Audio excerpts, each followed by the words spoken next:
something is wrong with the system. Why does a house in New York City with a certain amount of square footage go for $5 million, but the same square footage in Mississippi is 150,000? At some point, the people are going to revolt. Trump vote is a sort of a revolt. That's why, particularly amongst men, young men. Our silver is going to China in return for cheap crap that ends up in a landfill 6 months later. Wall Street said, fine, let them have it. Why? Because Wall Street is the middleman. They get paid no matter what. And now we are addicted to looking good, materialism, all this kind of crap. I know people in the projects that will use Grubhub to order McDonald's. Like, what the hell? Get on the elevator, go outside and walk 3 blocks. Take, for instance, one thing that I've been getting a lot of pushback for in tariffs. It's something I've talked about for a long time. 10 years ago, I was talking about it, and I have the guys from the Wall Street Journal shoot me down. And there's a couple things. First of all, I'm a student of history. I love history. Everything I read is a history book, even if it's a thriller. It's based on history. There's certain writers who intertwine history with that kind of stuff. But when the tariffs first came up and everyone was going on TV and it's going to be inflationary, it's going to do that, then they would mention Smoot-Hawley. It blew my mind because, and it's pretty, it's right there. It's in the history books. Smoot-Hawley was the greatest deflationary period in American history, not inflationary. Now, if you think there are going to be issues with it, yes, but I don't look at it. I look at it as, for instance, you have these purists who'll say, well, Ricardo and Adam Smith and comparative advantage. And I don't know that people are connecting all the dots. All the dots get back to what you just talked about, the wealth gap, right? Especially since 2009. Something's gone wrong. It's called the financialization of America. And people need to think, if you could pull up corporate profits from the last 100 years, they go steadily like this.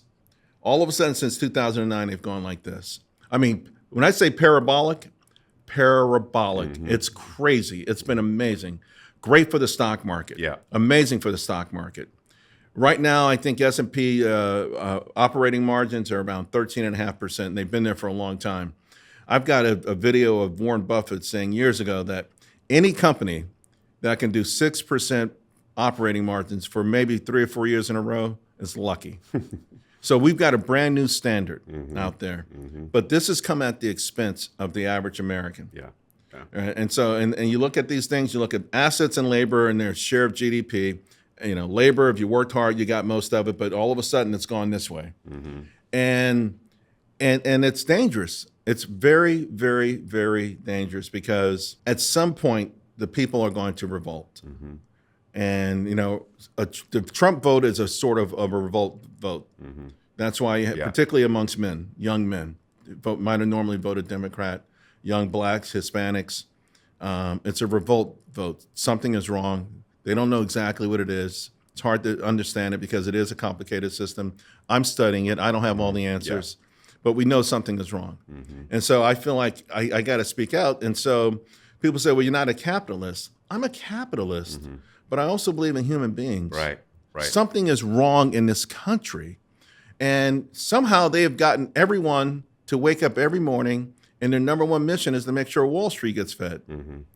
And that's what I don't know how they pulled it off. I don't know how they pulled it off, but they have pulled it off. So when people say comparative advantage, well, if they can make, the way Ricardo worked is if you were better at making shoes and I was better at making shirts, I make the shirts, you make the shoes, and we buy them from each other. But it would equal out. I buy the shoes from you from $10, you buy the shirts from me for $10. This is not comparative advantage, what's happening with our relationships. And the reason I back the tariffs, it's what's happened is you had China, which was smart enough to subsidize particularly critical industries. And so it wasn't a level competition. It's like someone taking steroids and someone not taking steroids.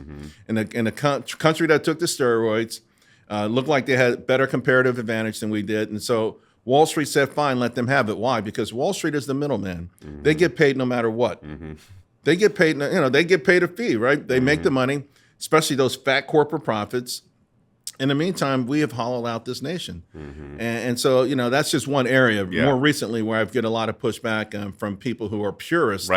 But think about this for a moment.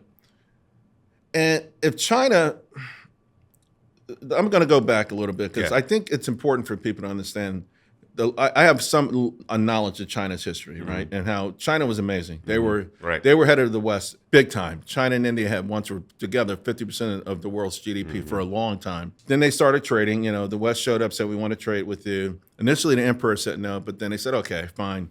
We'll sell them jade, porcelain, silk, these things. So now around the world, everyone knows China is amazing.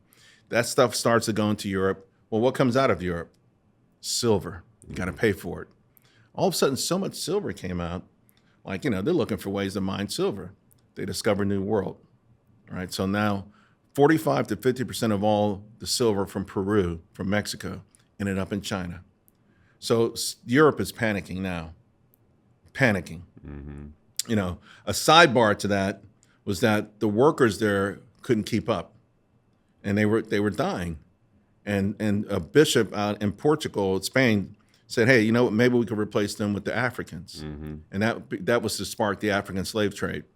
But in Europe, they were saying, okay, what the heck do we do? How do we fix this? So opium. They introduced opium to China as a miracle drug.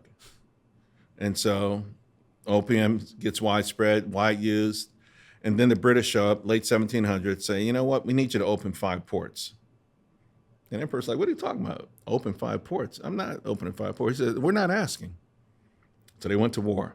Now, remember, China had the greatest military ever. They were so far advanced. They had, you know, gunpowder and all this stuff. They were just ahead. And they probably thought they still were, but they didn't realize that Europe had a war every week. You know, I don't even know. There's got to be a book this big with all the wars. You know, like every night, it's just all. If you could name all the wars that Europe have had, you know, it's had. But every skirmish, what got better? The fighting technique, the metals, the cannons, the ships. So they're getting better because they're fighting. There's other stuff, you know, sitting in the port. It was great. Like, you know, 1408, you were bad. You were no joke, right? Anyway, they lose their first opium war. The emperor calls into the barracks. Half the people are high. They couldn't even fight. No, they were smoking They were on the opium. And then the ships were raggedy. I mean, so they lost. No, a few years later, here come the British again. We need you to open up 5 more ports. Emperor's like, no. Opium War number 2. Crush them. Crush them. So now all the silver is leaving China as opium comes in. They've lost 2 wars. They're destitute, and the peasants rise up. It's called the Boxer Revolution. They were so beaten down they couldn't even fight that. So China has to ask the West and Japan for help. So imagine you got Japan, Russia, France, America, all of these nations. Okay, we'll give you money, and some of them send troops. But the VIG, oh my goodness! I mean, John Gotti would bless it. What they charge China interest. I think they still owe interest payments now. So that created the 100 years of humiliation.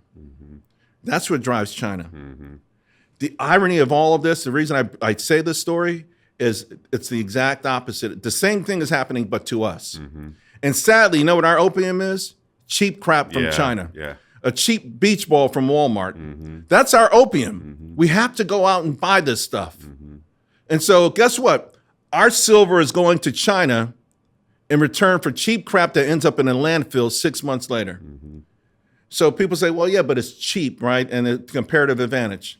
Is it really a comparative advantage? If China owns, let's say, 25% of our bonds, and we pay $1 trillion a year, China is getting $250 billion a year in interest from America. Isn't it ironic that poor Americans and all Americans who pay taxes are actually subsidizing the company that makes the beach ball? So now they're owners. They own our assets. They own treasuries. They own farmland. And all we got was a beach ball that's going to end up in the garbage can. And that's why I fight against it. There's something is wrong with the system. Why does a house in New York City with a certain amount of square footage go for $5 million, but the same square footage in Mississippi is $150,000? All I'm saying is there's certain things that are embedded in our system that's wrong. And I think the short-termism with the captains of capitalism, that's all it really is short-termism. If we were smart and just say, okay, let's bring back manufacturing, even if it means instead of 14% profit margins for a couple of years, you got 12%. But now you've created more workers here. So now you've created more organic demand here. And by the way, if you create more factories, the prices are going to come down, supply and demand. You know, so the rents won't cost so much money. The things that give them any kind of, we'll never have slave labor, but we look at it the wrong way. It's a race to the bottom. We want things to be cheaper. I think wages go up, then that's inconsequential. More Americans are working, it's inconsequential. So, but it's you know, the political will. There's no real political will. If both parties, if the leaders of both parties right now came out and said, we're going to back tariffs to a degree, no matter who wins the next election, they're going to be 10% for the world and 30% for China. We would have a manufacturing boom in this country because now businesses know they have to do it. They can't game the system, right? Right now, some are playing cute. Trump's only going to be in another 3 years.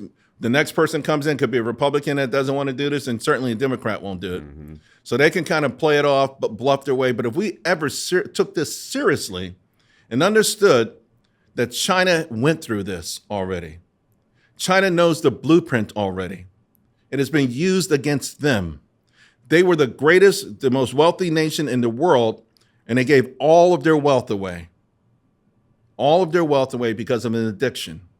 And now we are addicted to looking good, materialism, all this kind of crap.